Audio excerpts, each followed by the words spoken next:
সুশৃঙ্খলভাবে আজকের রেলকে সার্থক করেছেন তাদেরকে সবাইকে যুবদল বরিশাল মহানগর শাখার পক্ষ থেকে আপনাদেরকে আন্তরিক অভিনন্দন এবং মোবারকবাদ।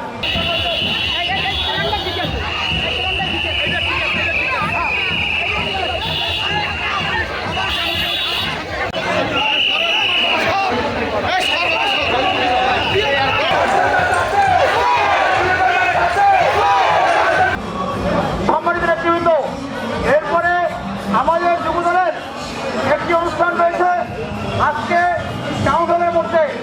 এখন আমাদের পরে আমাদের আলোচনা সভা এবং সাংস্কৃতিক অনুষ্ঠান আয়োজন করা হয়েছে।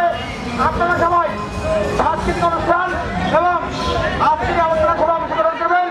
সবাইকে সনিবদ্ধ অনুরোধ জানিয়ে আমি আবার এই সংক্ষিপ্ত বক্তব্য শেষ করে আজকের র্যালির কার্যক্রম এখানে সমাপ্তি ঘোষণা করা হলো।